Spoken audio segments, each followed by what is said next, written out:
You're broken down and tired of living life on the merry-go-round, and you can't find a fighter, but I see it in you, so we gon' walk it out. Move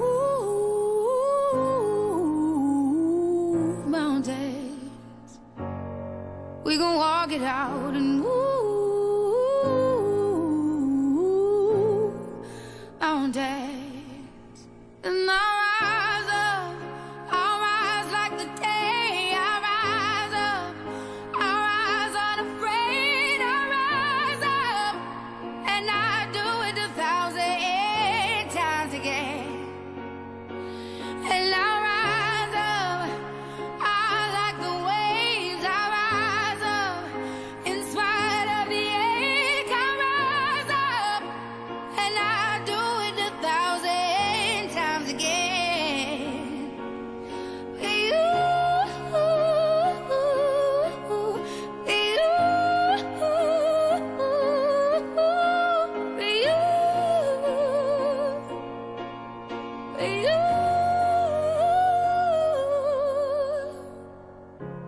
The silence isn't quiet, and it feels like it's getting hard to breathe.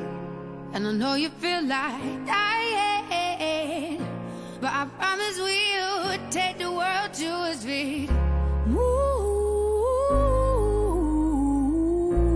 mountains, bring it to its feet. Move mountains. And I'll rise up, I'll rise like the day. I'll rise up, I'll rise unafraid. I'll rise up, and I'll do it 1,000 times again.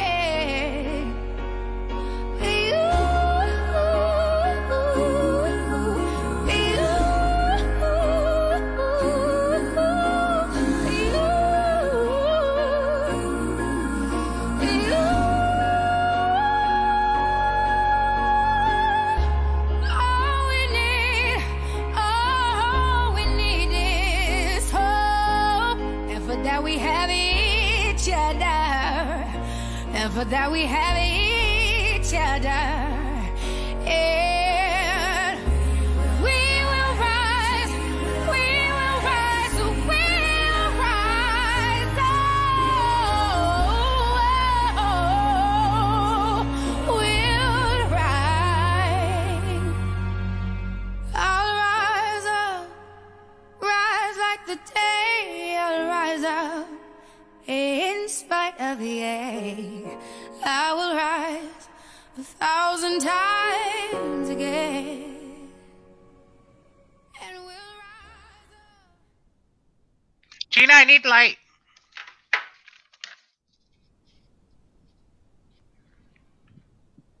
Surprise! I'm back. Good evening, ladies and gentlemen. My name is Tweetie Fatuesi, and if you're looking for Donato, I locked her up in the closet with Miss Mannequin. I basically hijacked this evening's program because I honestly missed you all, and so I'm here to grace you all with my presence, and you're welcome. We made a few changes to our program this evening, so don't fret. We still got a great program going on and some exciting things coming up for you. Once again, I'd like to introduce myself furthermore. My name is Tweetie Fatuesi. My pronouns are she, her, and I work with Utopia Washington as the Civic Engagement Manager here at our office in Kent. So I'm very excited. It's been a while for me coming back into this, so bear with me. I'll be upfront and honest, but I'm so excited to see and join with all of you today to take the lead with Kurry Talks this evening. But before I go on, I'd like to start by acknowledging that I'm currently utilizing resources and occupying unceded territories of the Coast Salish people, specifically the Duwamish tribe. I'd like to acknowledge that their ancestors and those still here fighting to bring light to their ancient heritage. If you'd like to help support the original caretakers of this land, you can do so by paying real rent to realrentduwamish.org. So, just a little overview about our program this evening, Kurry Talks. Kurry Talks is a place where we bring community members together to share their stories on how COVID-19 has impacted their lives. This has served as a therapeutic outlet for community members that we serve, as well as a place to share resources and information. And we aim to educate those on COVID-19, the resources available around COVID-19, and to be able to build trust through a cultural lens. And this evening, as my first guest, or our first guest, I should say, I'd like to invite my special star behind all of our COVID-19 work that's been happening here at Utopia, Washington. Please help me put a warm welcome and a round of applause for our COVID-19 response coordinator, Diana Veronica Krishna.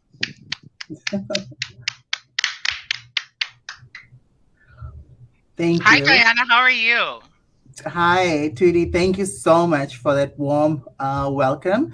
Now, I have a question. But before I ask my question, that video that we played earlier, I had not seen that earlier, made me very emotional. It felt like, the work that we've been doing, this was like a fulfillment to what we've been doing for the past, how many months? 11 months. Yeah. Almost a year. Almost a year. Yeah. The vaccination site was, organizing and hosting was such it brought so much joy to my heart and my soul. Felt like that we have accomplished our big goal and we've seen so much together. But I'm not going to also deter from asking you, where is our original host, Donata Fatuesi? Is she in Hollywood? Because I heard that she's doing really well as Quincy Blueberg. That's right. I think she thinks she's much better than Kurry Talks now, because I think she's going after those contracts and those big Hollywood gigs. But it just goes to show how diverse and popular her collaboration in the, I guess, retelling of the story version of the Harry Potter series has been going. So shout out to Donato. But if you might want to check the closet, she could be with Miss Mannequin, may or may not. But she hasn't been behaving so well. We'll wait until after the show is over. Yeah. So I'm really excited to have you on this evening. I really want to have this opportunity to share with our viewers and our community members a little bit about, well, a lot actually, about all of the work that's been going on behind the scenes, especially considering your position and the work that you've been doing to ensure that our communities have been taken care of throughout COVID, the entire pandemic. So I can start off by asking a few questions, or my first question, I should say, and that is, how have you worked as a COVID-19 response coordinator with Utopia Washington since last July? And can you share some of your experiences in the role and some of the projects Utopia Washington has planned and executed so far? Absolutely. And thank you for that question, Tweety. Yes, this journey has been nothing but exciting. It's been, for the whole team has been a big a learning curve. And I think every individual in our team can say that we all grew, from the time when we began the work around COVID-19 and to where we are now. I've seen so much development, not only my personal development, but my team's development as well. And hats off to our captain, our team leader, Taffy Johnson, for always guiding us, for always mentoring us, and for giving us the platform to participate, to give us this platform to actually serve and grow and learn and be visible for our community. And I think that was the greatest take for me as an individual working as a COVID-19 response coordinator. When I came into this role, I had no experience and no knowledge about COVID-19, and no who did. It was very new kind of work for me. I did not come from healthcare. I came from a stylist, and I had worked in retail, working for lines like Giorgio Armani, Yves Saint Laurent, and beauty stylist for Nordstrom's at one point. So one thing that I brought with me was compassion and service that I have been taught and learned, not just because of retail, but also because of my cultural background as somebody born and raised in Fiji Islands. As you know, we islanders love to serve people. We love to host people. We are friendly, and if somebody comes into your doorstep, we welcome them and we treat them like gods. So that I think that upbringing, that natural thing in us helped us to fulfill our work around COVID, because with COVID-19 work, um, mind you, we did not just serve gender diverse and queer and trans folks from BIPOC communities. We did not restrict our work to them. We served people from all walks of life. I remember tweeted, the curbside food distribution that we did, the program that initiated in May. The I think summer months, yes. Hmm. I joined. I remember hearing stories about it, that the team started it with as a small project, but then it grew every Monday. And when I joined in on July, it was my first day, and we were doing food distribution. And I saw sitting in the office, and I was so overwhelmed. There was like 600 boxes of food. 600 Hmm. boxes of food. There were like about 20 volunteers, all queer, trans, gender diverse folks from Pacific Islands. Our PI folks, our girls, they all came. They were lifting about, each box was about 30 to 50 pounds. Oh my goodness. That was so inspiring. I sat down in the office because it was my what you call the first day Hmm. induction. So Tavi Hmm. was doing some paperwork, and then I was looking through and I said to Tavi, "Oh my goodness, why are these girls doing this? They don't even have to be here." They were lifting this 30 to 50 pound of boxes and taking it to cars. As we progressed, we distributed about 600 boxes of food. As we progressed every week, I saw people from all walks of life, Hmm.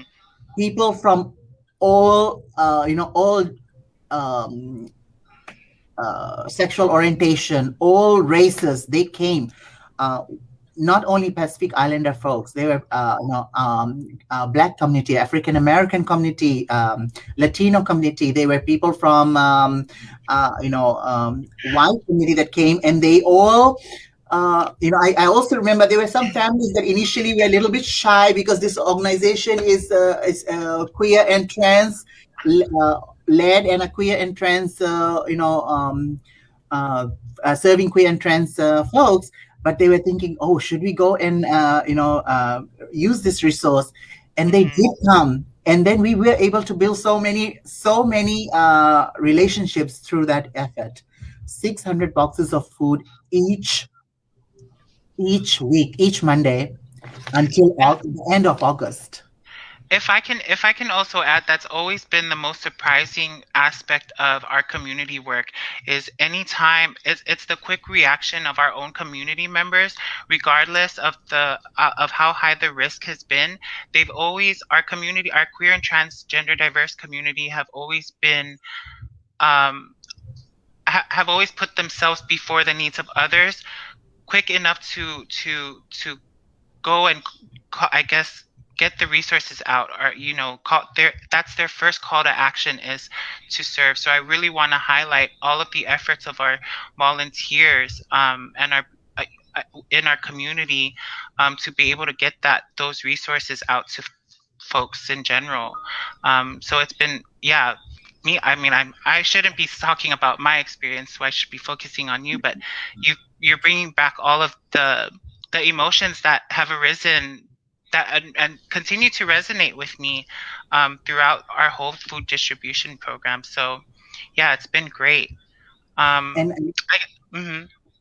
And if I may share one story from the food distribution, I remember in the initial bit there was this white lady who came up to me and she said, "What are you guys doing?" I said, "Food distribution. Do you want some boxes of food?" And she said, "Yes." My car is parked at the back, and then I with the help of and I said, "How many boxes you want?" And I said, how many members in your family?" She said, "I've got two kids, and my husband doesn't work." And then I said, "Okay, do you need a dairy?" So we gave them extra boxes of food, and we took it right at the back. And when we because we were all Fafafinis and all gender diverse folks, we were carrying these boxes. When we brought it at the back, because she would bring her car and park it at the back of the office. And she was a little shy, and the whole family was a little shy to, they didn't want to be seen. So we were like, okay, yeah, that's fine. We'll bring it to you. And I remember after 2 or 3 weeks, she had consistently come, and then she was like carefree. She would park in the front, and her husband would come and help us carry the boxes. And we built that rapport. Initially, Mhm. people were kind of didn't want to be seen with picking food from our organization. Maybe they didn't want, but I feel like it also helped us break that barrier. That yes, we are also just like you, humans. Mhm. We're not aliens. We also have emotions. We have heart, and we love you. And they felt it, and it was really great to see that interaction, and we were able to make such great connection.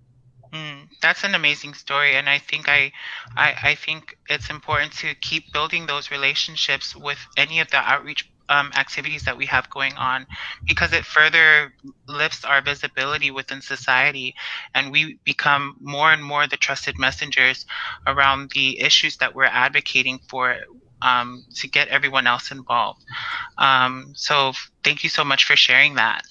Uh, I'd like to move on by asking you, who are some of the other communities that have been impacted by your programs, aside from our typical queer and transgender diverse and non-binary individuals? Are there any other um, racial uh, racial groups outside of our organizations that have also benefited from this work? So yes, with COVID-19 response work, I remember Taffy Johnson making it very very clear on day one for all of us. um, for me specifically, because I was going to be managing this work, is that this work is not going to be focused on our gender diverse BIPOC community. It's for anyone and everyone in the community. And she made it very clear that COVID-19 has affected every individual.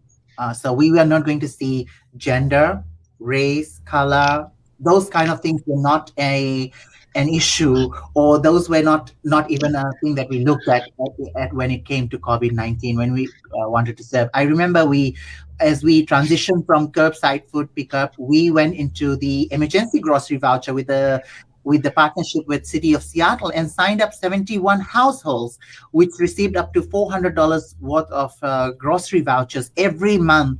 And some of these families had about 10 to 15 people living in their family, and they were supported this way until and the last voucher program. So it started in September, and it's lasted till next month. So the last voucher program that they will receive is going to be in on March. PPE distribution. We have had so many people from all walks of life come and pick up, face covering, hand sanitizers, face shields. The new thing that we have, Taffy was able to go and source out and get some from our partners. We've distributed so many face shields, and and remember, in the beginning of this, all this, when it all happened, our focus was to our focus was to encourage and also uplift our cutie pie folks.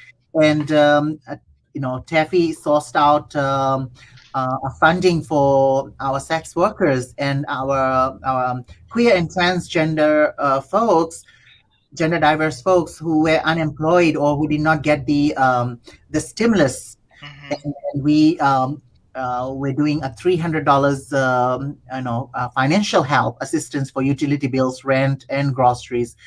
And that was from, I think, March, and and ended in August, and in a total of $100,000 was distributed through that effort.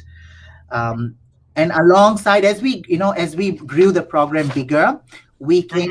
we came to learn that our interaction with Talanwa and interacting with community members directly, we realized that there was so much misinformation around COVID-19. There was so much confusion because our leaders in the government were actually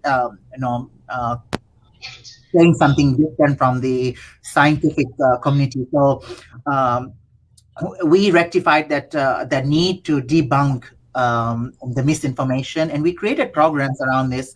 One of them is Kurry Talks. The Kurry Talks was born out of the need to debunk the misinformation and disinformation around COVID-19. Friday Facts, where every Friday we publish scientific based information on our social media feed, giving scientific based information about COVID-19, up to date scientific based information. And Ask a Doctor or Ask a Nurse, which is going to be the followed up program right after this, was also developed because of we wanted to have a conversation and bring questions of our folks direct to medical professionals so they could be answered at in real time. We also, not forgetting, we had done COVID-19 test sites and flu vaccination site. I remember we stood for about 6 hours in the cold, hosting, coordinating, and ensuring that folks come and get their flu vaccination and get COVID-19 tested. And we did this in federal way. And that was a really, really great and Mm-hmm. successful project. I think that day we vaccinated about 100 people for flu vaccination. That was in December. December, yes. And then we also, I think, tested about 150 folks for COVID-19.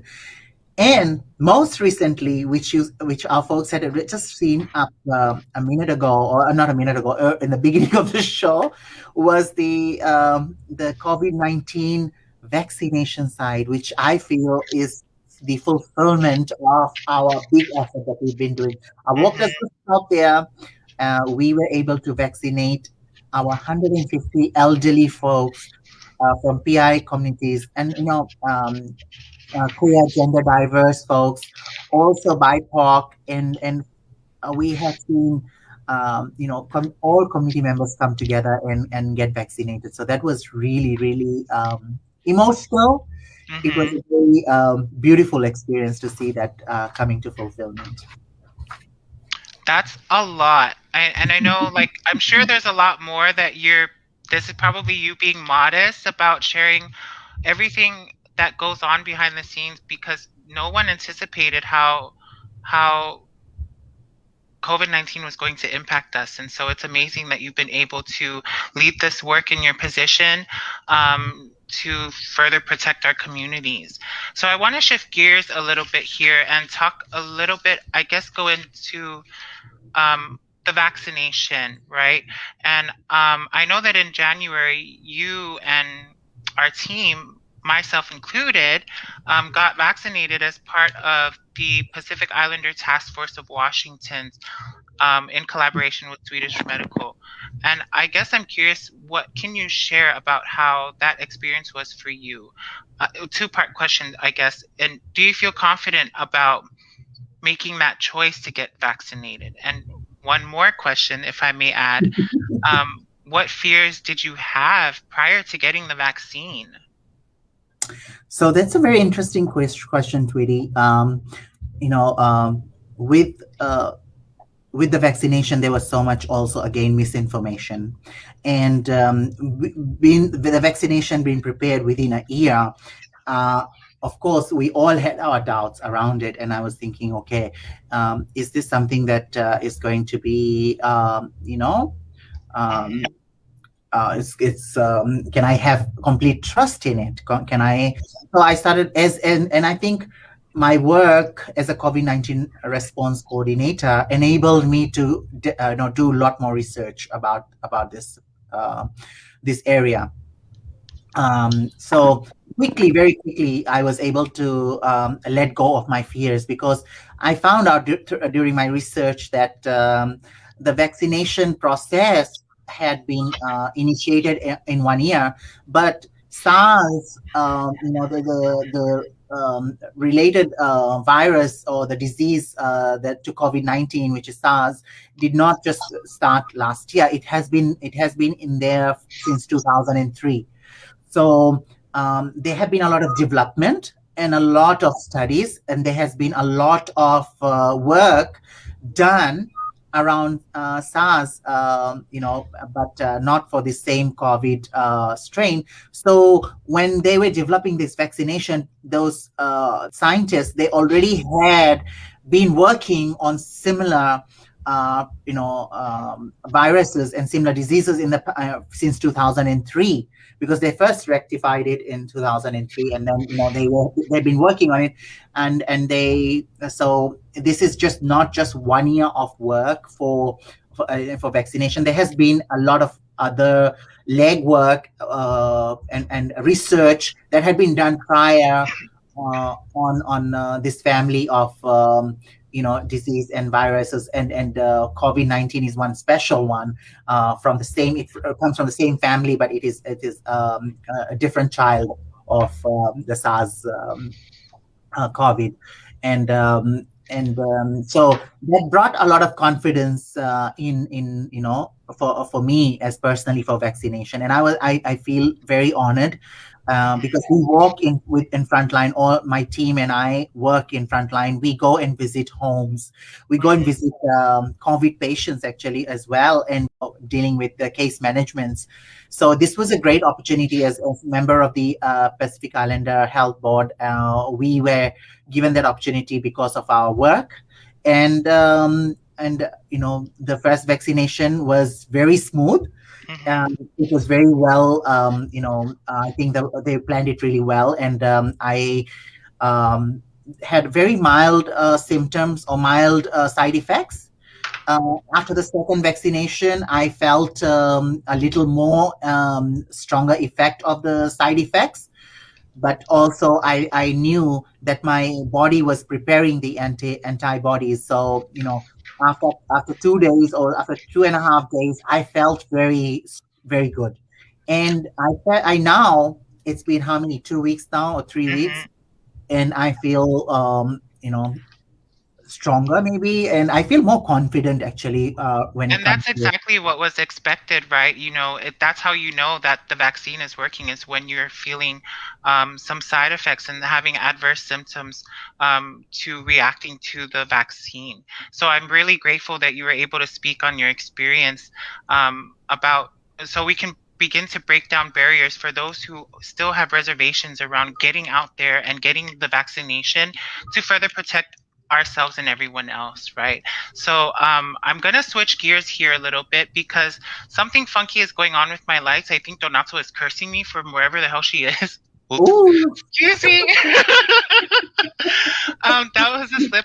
It's small kind paranoia. So I think it's safe to say that I'll pass over the torch to you, Diana, to continue interviewing our special guest star this evening, who we have coming up for the rest of our program.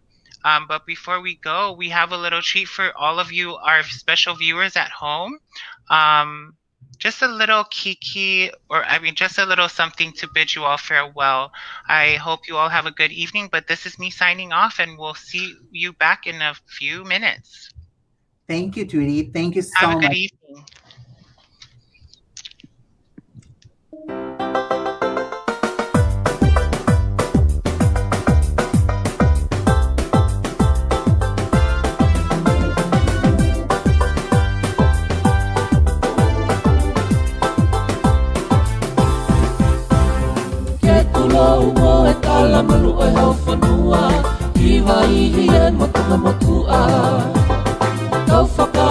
matala no ti hano tukunga si o ta whanua mohono whaunga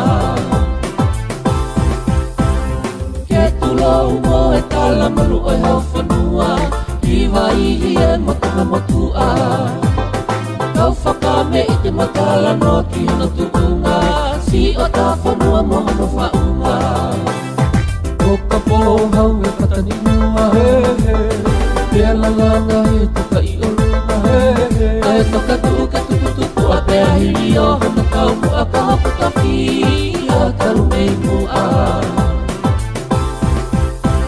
he whekui a ki hatau whatunga moe a ngota lalawa o tama e hono ka wha kau haka he langi he ma i mo tuku whanua e walau kau hata kuonga o ka poho hau e patani mua pea lalanga e tuka i orunga e toka tuka tuku tuku a pea hiri o hana kau mua ka hapu ka pi a taru mei mua Hine pe i he kamai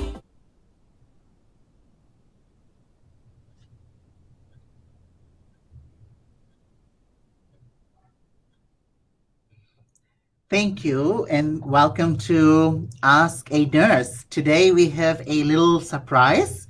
We have changed our format, and we have another medical professional, a beautiful soul, a beautiful trans woman from Samoa.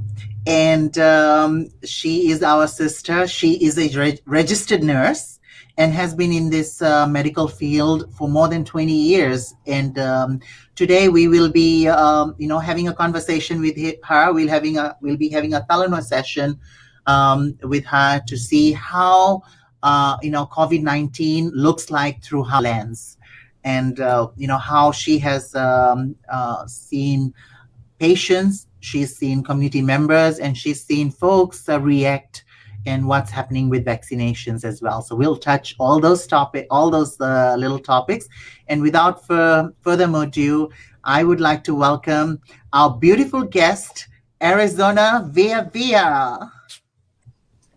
Hi, Hi, good evening, Arizona. How are you? I am well. How are you? I'm good, thank you. I love that little beautiful chandelier on the back, the candle stand. Oh, thank you. I made it myself. Oh wow. You know what it reminds me of? It reminds me of two things. It reminds me of Moulin Rouge, and it reminds me, if you I don't know if you know Dev Das. It's a Bollywood movie that that ancient design, which very looks very royal. That Oh yeah, that that yeah that it, that is yeah. I think the design is mimicked from that. I forgot it's what very it's called. beautiful. Yeah.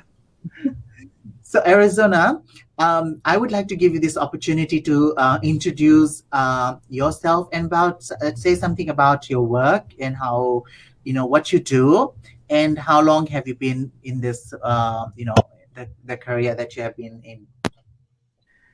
So my name is Arizona. Um, so I've been a registered nurse for over 20 years. I've worked mostly in critical care and emergency room nursing, but I've done basically everything from pediatrics, maternity, surgery, management. I've done all of it. Um, I do gravitate more towards critical care and emergency room nursing because those are my passions. Um, but first off, Diana, I was watching your interview and I thought it was heartwarming. I thought it was commendable. What you do. I didn't realize how much work that you girls are doing for the community. That's very, very commendable work. Thank you for doing that.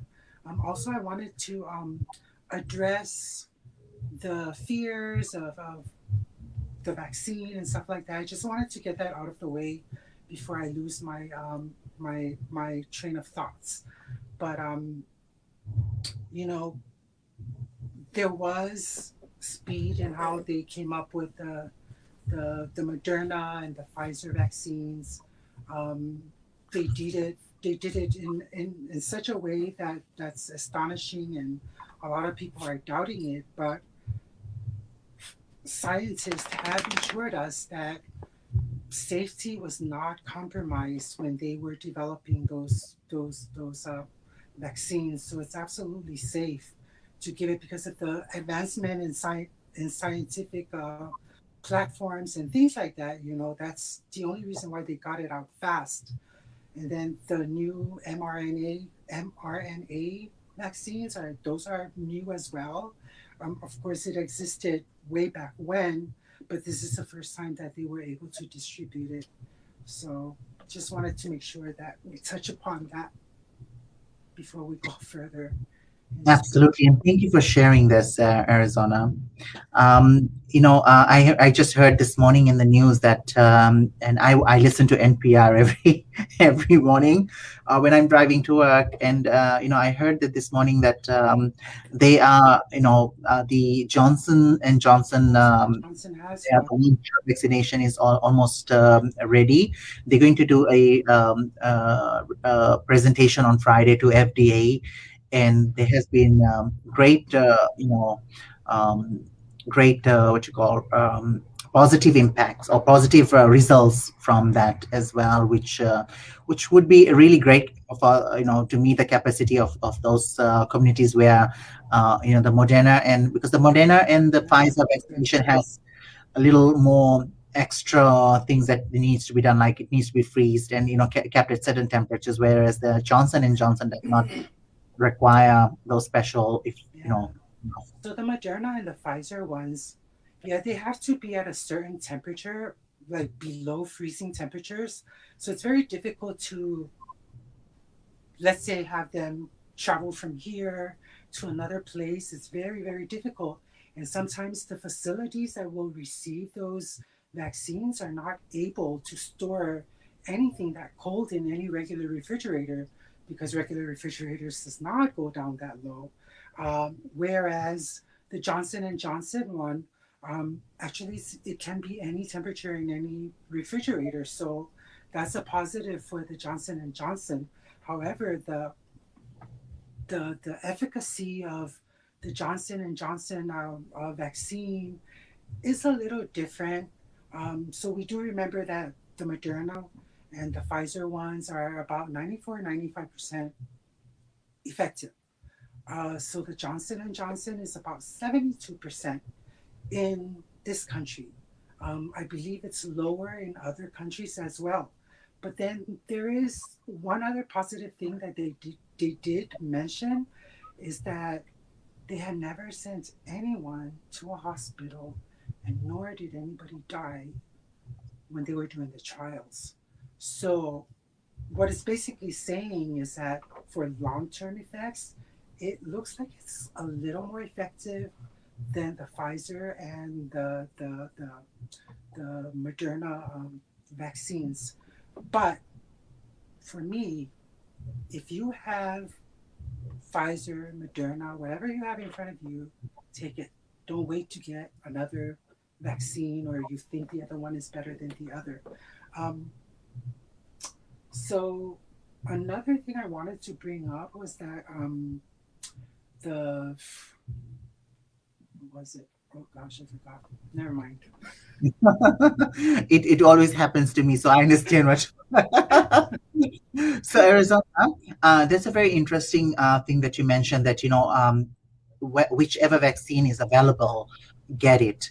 And I think right now, I think they all three, or rather the two that's available right now, are doing really great. Have been having great responses. I've also read that the all three, um, once the Johnson and Johnson will be available probably by next week, I hope, once it's been passed by FDA this Friday. We'll wait and see. But if it does, all three have help has will protect from severe illnesses, from COVID-19 and hospitalization. So that is really really a great result, I would say, from getting being vaccinated.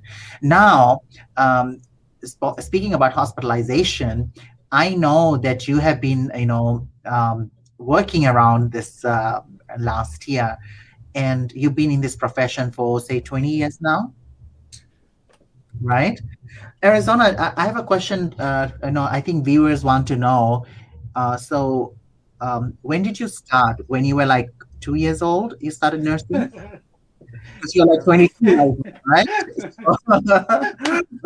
But jokes apart, uh, uh, Arizona, the you have been in this industry and you've seen so many, illnesses, viruses, things that have come and gone. When COVID-19, hit USA, hit communities, hit your city, hit the hospital, you were in the front line of, the front line of the brink of this wave of the tsunami, or this disaster, I would say. How did it impact you as a medical professional? Because even before patients reached to the doctors, they had to go through you. You were the first, you and your team, Triage, yes. yeah, we're the first contact, almost, if I may say so. How was that for you? What kind of experiences did you see during the whole year? Well, let's just put it this way. A lot of people called in sick. But do you blame them? I mean, it was a scary thing for everyone. Initially, we didn't get a lot of information, so it's basically the fear of the unknown, not knowing what you're getting into, not knowing what it's going to do long term. So all we had to do is put on the PPEs and pretend like we can do it. But some people, some nurses, some medical professionals would break down. But it is what it is. I don't blame them. We all have the same kind of fears. It changes the entire dynamics um, of things at home. It's going to be a little different. You're going to be a little more careful. This is the kind of thing that you don't want to be cavalier about, because if you do, there's possibility that you may get infected. Um, as we all know, some people can get an infection and become asymptomatic. Nevertheless, you can still transmit the virus to other people as well. So it doesn't matter. A lot of people will be asymptomatic, a certain percent will be symptomatic and will eventually end up in the hospital. But it is what it is. But there is a lot of fear in the beginning, um, of the pandemic. But with all the information that we have now, not so much. It's all about making sure that we have on the proper PPEs. And yes, we wear those masks for over 12 hours, even people with existing respiratory problems. So there's no reason for you not to wear a mask. Absolutely. I think that's really powerful for you to share that you wear the mask for 12 hours, and here we don't want to even wear it for 30 minutes. That's Gosh, you know I don't it's understand. I don't I understand. think If we had done at least the basic precautions from the beginning, the hand washing, the mask wearing, the social distancing, I feel as if we had done that from the beginning, it would have never ended up like this. But Arizona. I was recently reading a report by Department of Health, Washington, and it said that the flu, like the seasonal flu symptom, the cases and hospitalizations were zero. And a majority of people didn't even get vaccinated for flu vaccination, and I'm not sure what was the percentage of surprised, vaccination, but the cases, surprised. hospitalization due to flu seasonal flu, was almost to it was so negligible that it's not even counted. Uh, and Absolutely. it's because Absolutely. of mask wearing. It's because of mask wearing. So how important, how important mask wearing is. If it can protect you from the seasonal flu, definitely it can protect you from COVID-19. That's So exactly there we true. go, folks. We don't have to spell it out loud. Wear your mask. Yeah, it's Just so wear basic. your mask. If we had done this, we would have been out of this situation a long time ago. Yeah, but it's never too late now. Even we've lost about 500,000 people in US alone. um that's a really a A big number. number. Yeah, can you imagine how many folks have lost family members that could have been avoided. They could have been still sitting and Most of it enjoying. could have been avoided. Yeah. Arizona, as a registered nurse, as a person who works in medical field, did you at any point during the whole year felt threatened because of your job, because of the choice of work that you do? And did you feel intimidated by, because there was so much misinformation as well, and there were a group of people who would attack medical professionals, who would say nasty things about. How was that experience for you? Yeah, that was kind of incomprehensible to me because really there is no reason for any medical person to falsify information, to politicize any of that stuff. Like, one time I heard that we were making up numbers, but in order for us to make up any numbers, if we're going to, it's going to take a whole bunch of people. It's not just one person that's going to do it. It's going to be from another person to another person to another person. So it will never go unnoticed. Um, I just could not believe how politics just made its way, weaved its way into the scientific community and kind of like really destroyed everything. I mean, I don't know if we're ever going to go back to normal. You know what I mean? Like, Mhm. after all the damage that's been done, I don't know. I'm really sorry to hear that, and the experiences that you faced as There's a lot of threat. Yeah, there's a lot of threat. in your 20 years of experience as a nurse and working as a medical professional. Have you ever seen something like this? Oh no, I dealt with death and dying all the time, but I've never seen anything like this ever before. Some of the scientists compare it to the Spanish influenza in 1918, but it seems like the numbers are going up a lot more now than the, the, the Spanish influenza. And Mhm, also, it's important to take note mhm, that while the rest of the world was infected during that time period, the only place on earth that was saved from the Spanish flu of 1918 was American Samoa. And you know why that happened? They closed their borders. See how much that works? Western Samoa, were our neighbor, they were not very lucky. A lot of people died during that time, but American Samoa was safe because they closed their borders.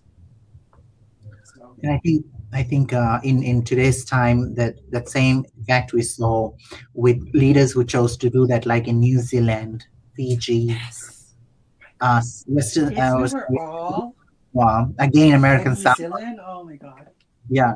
we would be So eating in restaurants and enjoying families.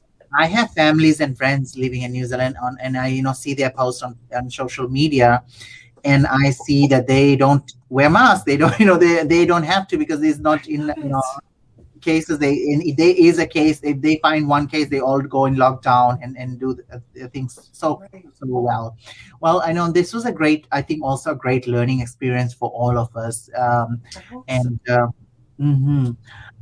So Arizona, we also have learned that during this period while serving communities as healthcare professionals, you in your community have also been impacted by COVID-19. A lot of your colleagues and your members of your community in the healthcare profession had contracted COVID-19. How had that been for you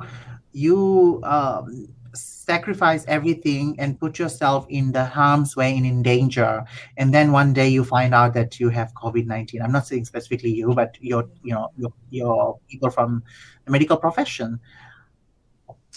Yes, so I have witnessed a lot of colleagues, people I'm associated with, um, close family members have passed away from COVID 19. So it's different usually when it hits home. Um, of course, we're trained to be empathetic at the time we witness, a death of a loved one and stuff like that. But, with numbers like these, it's difficult to ignore your own feelings. Like, you're not human if you just walk around like a robot and not look like, it's the end of the world. But it is what it is. Yeah. So one of our community members is asking. Her name is Adriana. She always has questions. You can't miss that. And I'm so glad that she has questions because she's always watching. Oh, that's good. She's asking, did you face a lot of anxiety with the pandemic first hitting the US? And let's answer that. And she has, another question as well pertaining to that. Yes, initially there's a lot of anxiety because there was not enough information. And, when you're out there dealing with something that you know very little about, it's nerve wracking. But now that we have a lot of information on it, of course, we're not cavalier about wearing our PPEs, but it's a little better now that we have more information about it, but it's not as bad as it was before. So long as we know to wear our masks, wash our hands, sanitize, social distancing, then we should be okay. Arizona, you mentioned PPEs. At some point, we all know that the PPEs were shortage. There were shortages of PPE for medical professionals in USA. How was it like that? I mean, how was it for you and your team? I think it really, for the area that I was working at, it really didn't affect them as much because I think they had a lot already stored. So Hmm. by the time they ran out, they got the new ones in. So, Okay. but I can imagine what it's like to not have those resources because, even if you have to improvise for Hmm. a mask, it's there's no way of telling whether it's going to be effective or not because the ones that we wear specifically for medical professionals are manufactured differently, like the N95. Hmm. So Adriana is asking another question, and she's saying, "What are some self-care tips and strategies you utilized to maintain composure while still serving the public?" I think that's a really good question, actually. I would like to know that answer too. Like, you seem to be very composed, you seem to be very calm, and I guess that also, it's I can tell that you're very seasoned.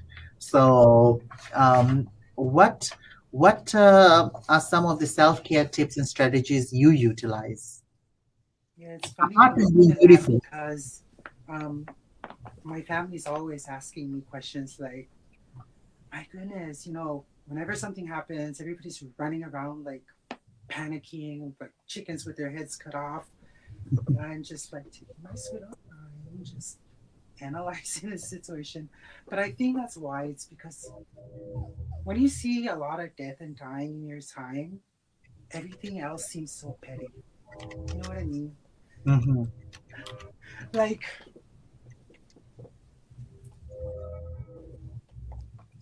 everything seems like there's a solution to everything after seeing a lot of people, pass on, especially when you work in like critical care or ER. You see it every day. So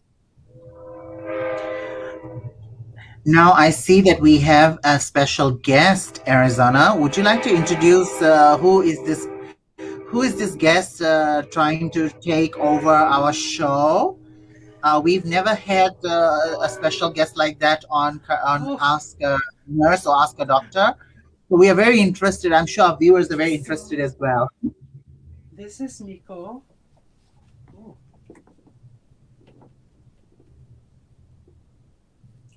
Hi, Nico. How are I you? gotta switch it Nico wants to steal the limelight from you, I think.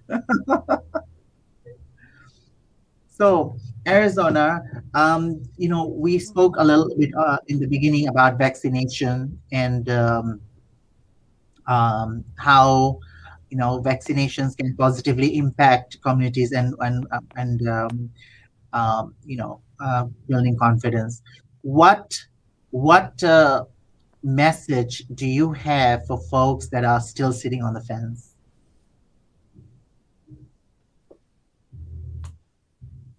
I think I know what I did.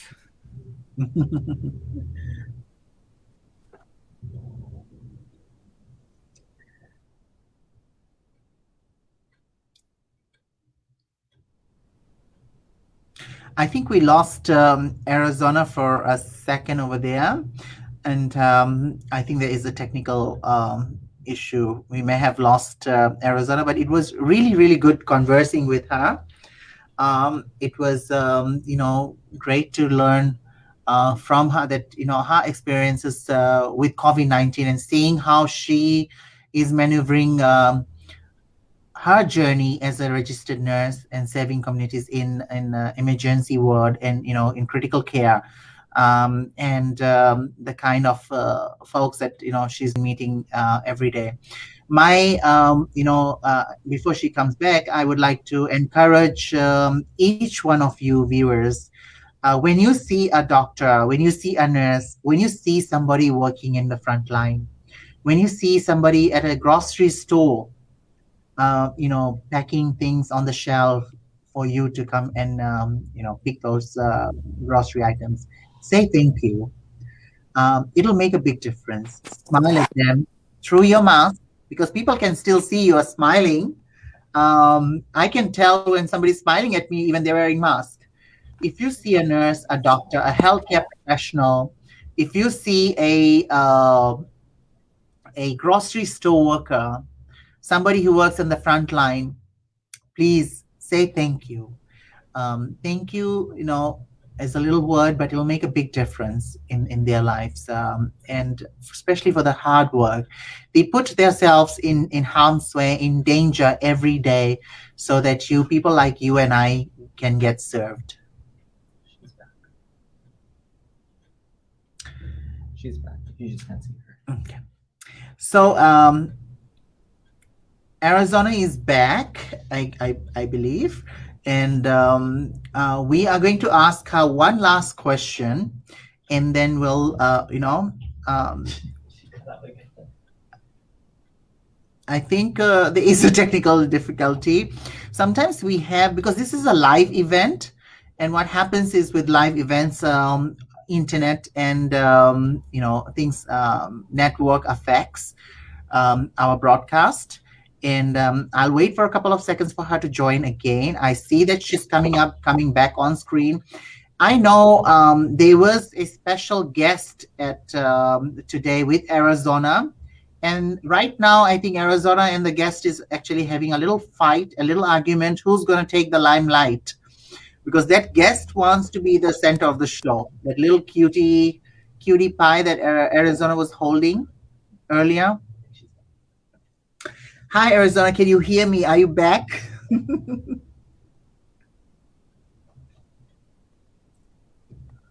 Do you hear me, sis?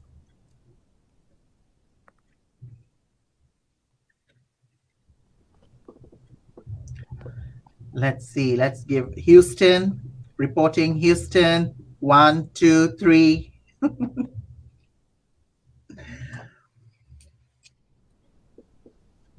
I'm not sure if she can hear me. We'll give her a second to settle in. Hi, Arizona. Can you Did I see me? lose you guys completely? No, no, you did not. I can hear you. I can hear you. And can you hear me?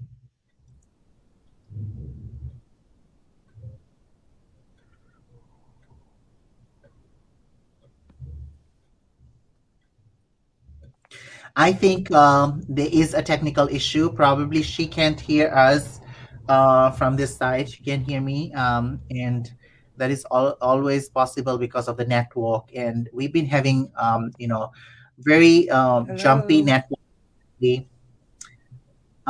Yes, we can hear you. I'm Oh, going to type. Can you hear is me? it me? Hi, Arizona. Okay. Okay. Hi, sis. Can you hear me?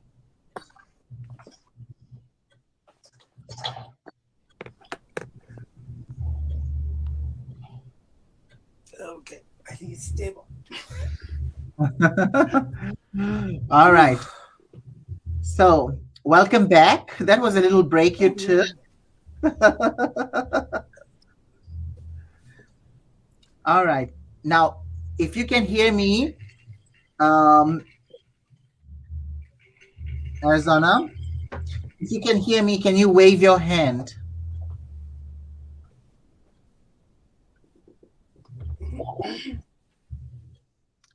I don't think so. She can hear me.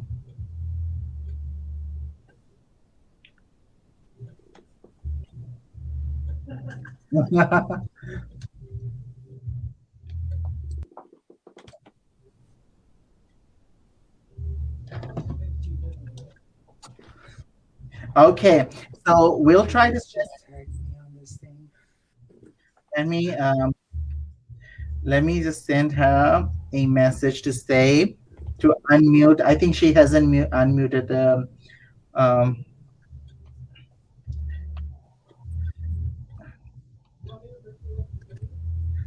mhm.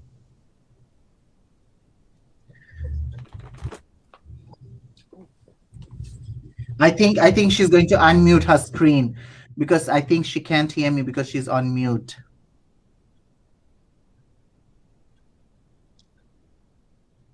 Hi, Arizona. Can you hear me? Mm-hmm.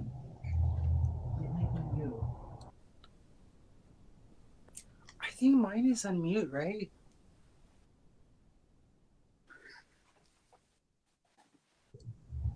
Oh, But I can hear you. You're on the live. okay. Try just. I'm gonna cut you. Please, on the So with that note, we are going to bring back none other than Tweetie Fatuesi is going to be coming back live, and she's going to conclude tonight's show. Ask a Doctor is going to be concluding with Tweetie Fatuesi. Thank you, Tweetie.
Can you hear me now? Testing, testing. Am I still on? We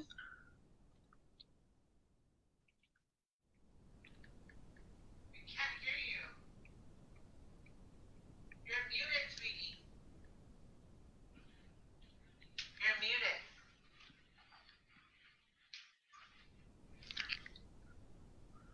Hi, everyone.